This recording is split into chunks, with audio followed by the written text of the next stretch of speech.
El Plan Mundial de Fraternidad y Bienestar, presentado ayer por el presidente López Obrador ante el Consejo de Seguridad de la ONU, fue muy bien recibido. Esta mañana eso informó el canciller Marcelo Ebrard y añadió que hay ya varias naciones interesadas en participar en la elaboración del plan que pretende ayudar a 750 millones de personas en pobreza extrema en todo el mundo. Veamos en contexto. El Plan Mundial de Fraternidad y Bienestar propuesto ante el Consejo General de Naciones Unidas por el presidente López Obrador fue muy bien recibido. El canciller Marcelo Ebrard dijo esta mañana que 47 naciones y numerosas organizaciones han contactado a México para participar en la elaboración del plan. El mandatario inauguró la sesión 8900 del Consejo de Seguridad de la ONU, que este mes encabeza México, donde propuso garantizar el derecho a una vida digna de 750 millones de personas que están en pobreza extrema. El plan busca crear un fondo de $1 billón anuales financiado con 3 tipos de aportaciones voluntarias: el 4% de los ingresos de las personas más ricas del mundo, el 4% de los ingresos de las 1000 corporaciones más grandes del mundo y el 0.2% del PIB de cada país que integra el G20. Los recursos llegarían a las personas beneficiadas mediante una tarjeta o monedero electrónico personalizado. El presidente López Obrador dijo que el Banco Mundial y el Fondo Monetario Internacional podrían colaborar en la creación de la estructura requerida. La Cancillería mexicana será responsable de organizar e integrar con todas y todos los representantes diplomáticos de la ONU el plan para que se presente el próximo 22 de noviembre ante la Asamblea General de Naciones Unidas.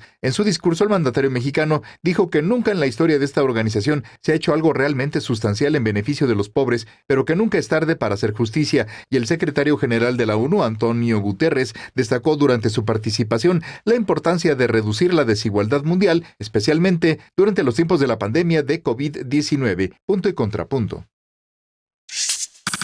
Primer tema, y para debatir esta noche nos acompaña Lisa Sánchez, directora general de México Unido contra la Delincuencia. Buenas noches, querida Lisa, ¿cómo estás? Muy bien, muy buen miércoles a todas y a todas. Qué gusto verles, ¿cómo están? Bienvenida. También nos acompaña, como cada lunes y miércoles, Alfredo Lecona, activista y analista. Buenas noches, Alfredo. Frías noches, querida Mariana, queridas Eder. Buenas noches. Ya está haciendo frío. También nos acompaña Eder Guevara, fundador de Morena y antropólogo. Muy buenas noches, Eder, bienvenido. Hola, querida Mariana, muy buenas noches a todas y todos. Nos acompaña también Dolores Aragón, académica e investigadora. Buenas noches, Dolores, qué bueno tenerte por acá. Hola, Mariana, muy buenas noches a todos y a todas. Bienvenida. Bien, pues primer tema, comienzo contigo, Lisa. ¿Cómo viste la visita del presidente López Obrador al Consejo de Seguridad de las Naciones Unidas? ¿Su discurso qué te pareció? Y bueno, desde luego este plan mundial para combatir la pobreza, o ese es el objetivo que el presidente López Obrador puso sobre la mesa, que ya ha causado tantas reacciones. Yo creo que hay 3 temas a resaltar aquí. Lo que pasó formalmente en la sesión del Consejo de Seguridad, cómo utilizó este espacio el presidente Andrés Manuel López Obrador y cuál es el beneficio y cómo operó Marcelo Ebrard desde la Cancillería. Vamos a empezar por el primero. Creo que lo que sucedió es básicamente lo que se había pactado que sucediera. Es decir, hay hitos históricos porque es la primera vez que un presidente mexicano preside una reunión de Consejo de Seguridad. No es la primera vez que un presidente mexicano asiste, pero sí es la primera vez que le toca la presidencia pro tempore, y en ese sentido Andrés Manuel jugó un doble rol.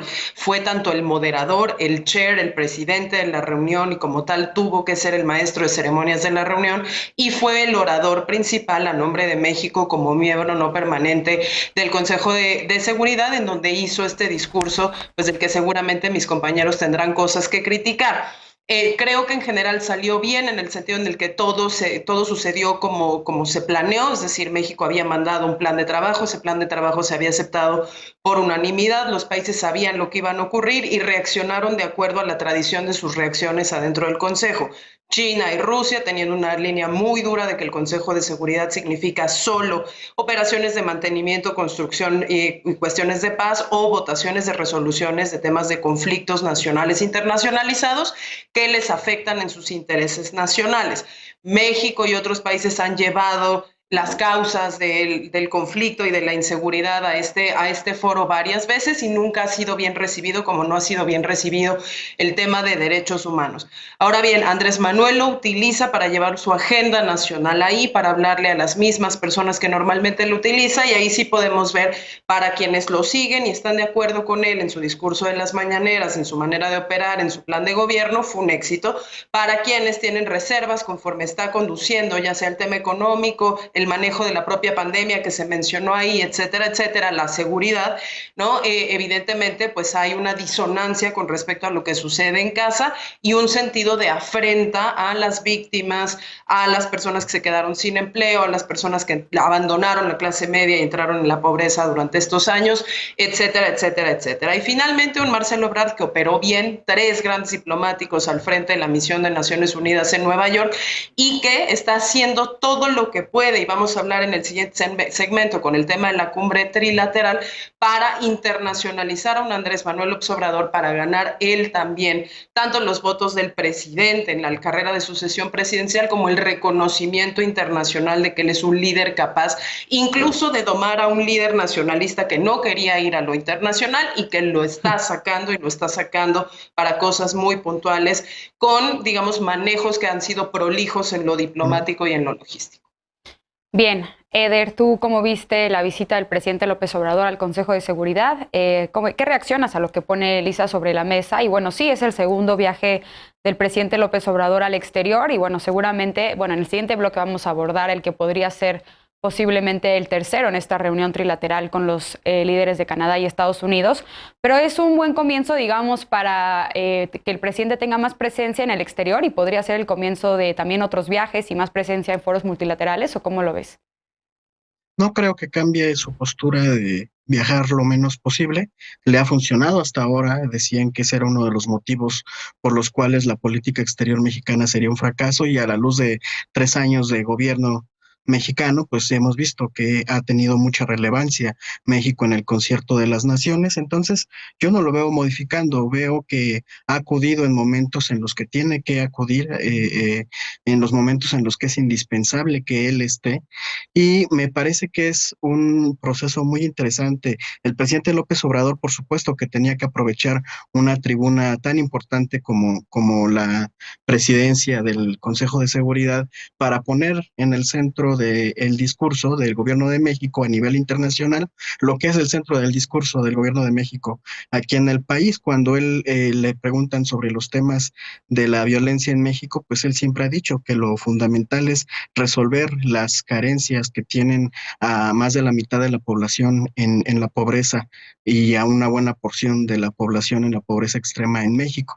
Él siempre ha dicho que conforme se garantice la prosperidad de todas las personas, será posible construir procesos de pacificación. Y eso fue la postura que él manifestó. Me parece que hay un exceso de la desesperación, no sé, de un sector crítico que una y otra vez se han equivocado en sus pronósticos de lo que sucederá con la política exterior mexicana, que se burlaron con el discurso que dio cuando el G20 y que se tradujo en el mecanismo COVAX, que se burlaron con el papel tan destacado que tuvo Rocío Nagle en la OPEP más, etcétera, y a pesar de que una y otra vez han venido equivocando, siguen queriendo manchar un proceso que a mí me parece que es muy positivo para el país. La postura que el gobierno de México está teniendo es reconocida en el mundo, y no solamente por los países que podríamos considerar aliados por su postura progresista, sino por todos los países del mundo. Se refieren a la política mexicana y al presidente López Obrador con mucho respeto, y a partir de ahí me parece muy interesante que el presidente vuelva a poner en el centro del debate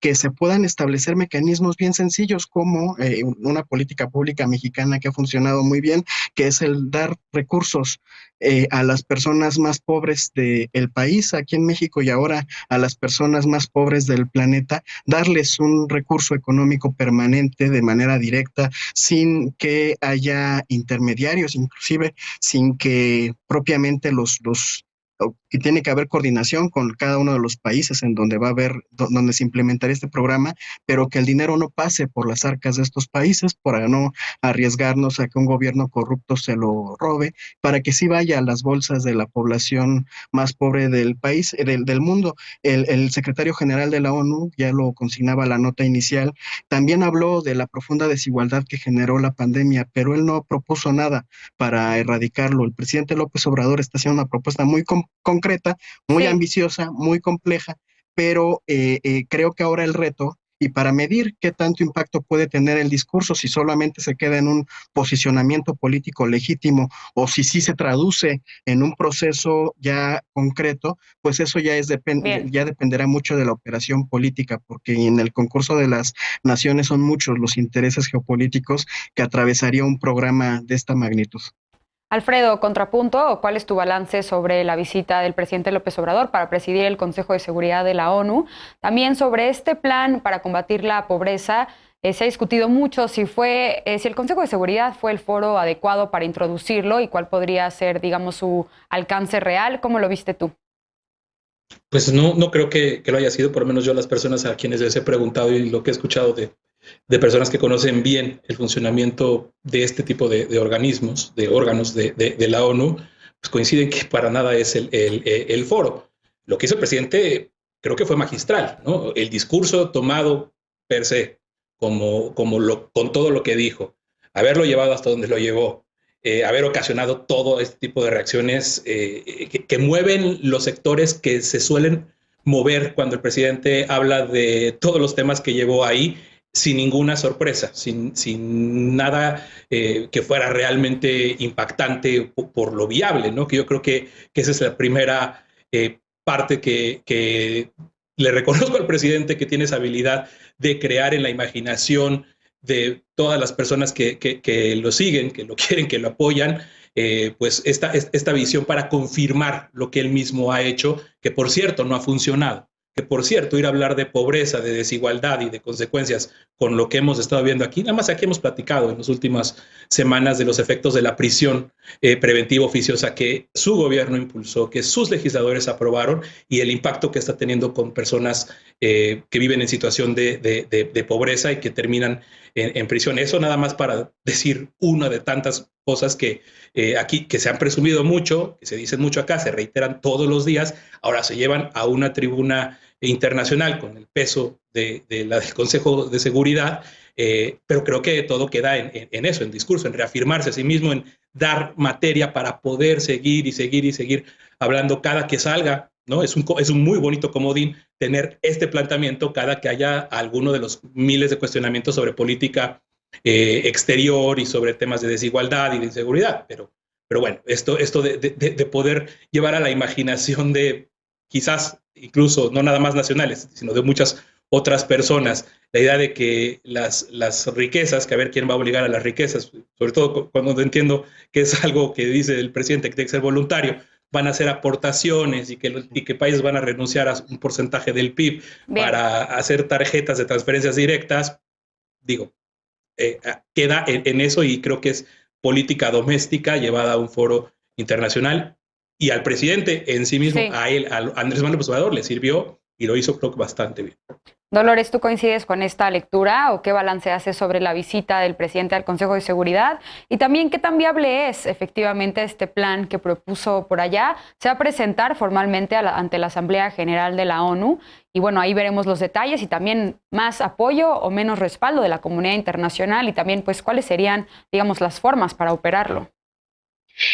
Un plan sumamente ambicioso, complicado de operar, pero tampoco imposible, en función de que podemos ahorita mismo especular muchísimo sobre qué tan viable o no es este proyecto, que a mí me parece extremadamente ambicioso y que definitivamente está ensalzado con la visión de Andrés Manuel López Obrador, que bueno, ha imperado ahora mismo en México y que él quiere llevar a un foro mucho más grande. Yo creo que este discurso, los políticos son narrativa, los políticos son discursos, y me parece que fue un discurso muy acertado del presidente Andrés Manuel López Obrador, él como personaje, ya no como un elemento dentro de la 4T o dentro de Morena, sino él como un personaje a nivel mundial.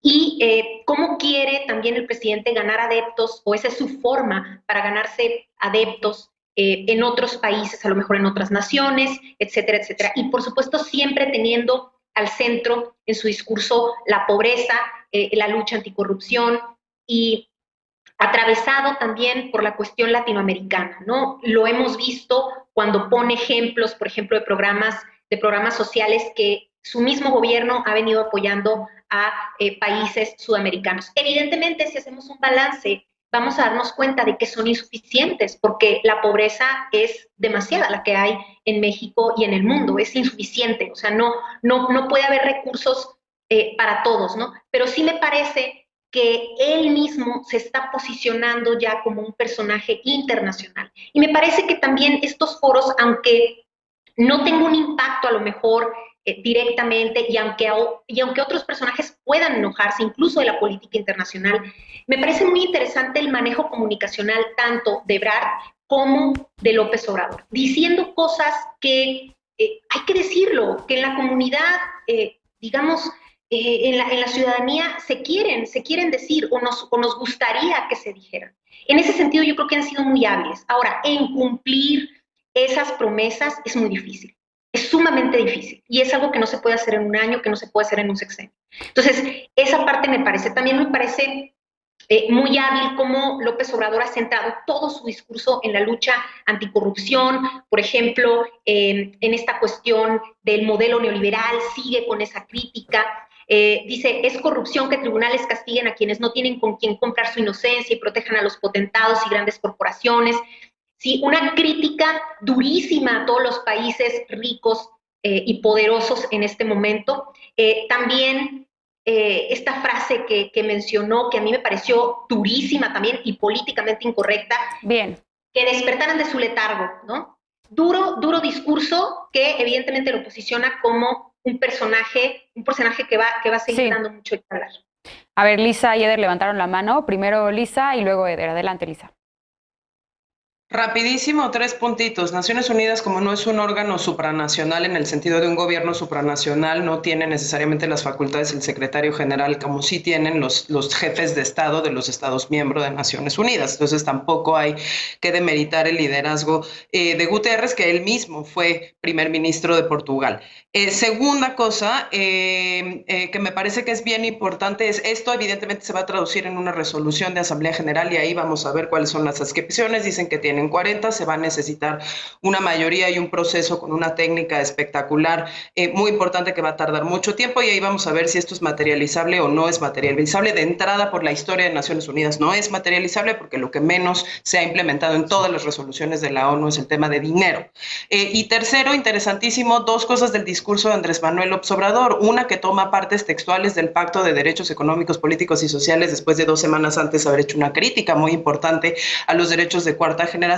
Y segundo, que habló directamente de que la seguridad no es la ausencia de conflictos, sino es una cosa muchísimo más grande que no se puede tratar con el tema de poderío militar, cosa que sabemos perfecta y absolutamente bien que en este país está manteniendo una política fallida que lleva ya 3 sexenios, y ahí estuvo la credibilidad de México en varias respuestas de otros países, por ejemplo, como Francia.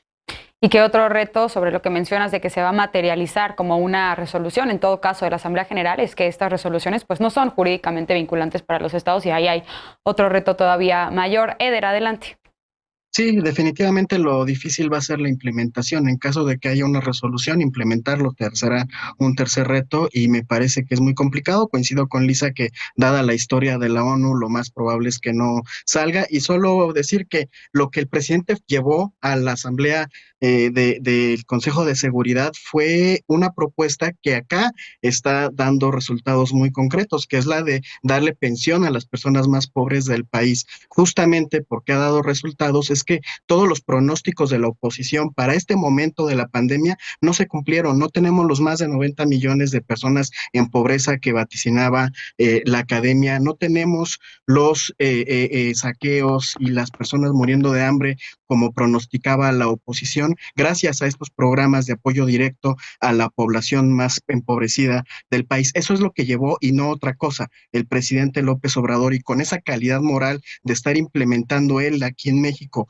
una política pública concreta, fue que se presentó ante el Consejo de Seguridad. Coincido con Lisa, lo más seguro es que no salga, dependerá mucho de las habilidades políticas del equipo de Cancillería y por supuesto de la voluntad política de las naciones. Supongo que también en la reunión de Norteamérica habrán de discutir la viabilidad de este proyecto y de otro proyecto que también es la exportación de una política pública mexicana que es Sembrando Vida para Centroamérica, pero eso ahorita lo hablamos. A ver, tenemos tiempo todavía para una última intervención, un contrapunto. A ver, Alfredo.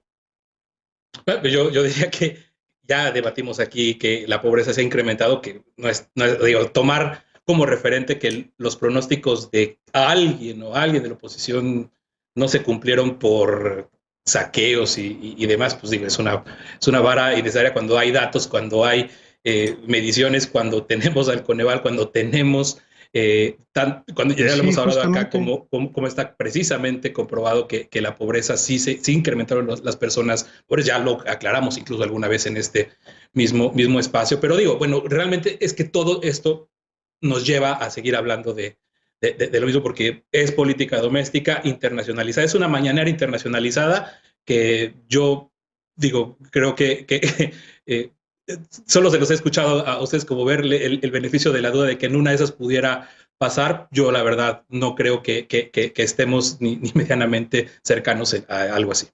Bien, pues a ver, vamos a seguir hablando justamente en el siguiente bloque sobre la presencia de México en el exterior y vamos a por lo pronto a una pausa. La próxima semana se realizará la cumbre trilateral México, Estados Unidos, Canadá. 3 temas dominan el encuentro: la crisis sanitaria, el fortalecimiento de las cadenas de suministro y la migración. ¿Habrá avances? ¿Podrán impulsar medidas efectivas? Regresamos con este tema, punto y contrapunto, no te vayas.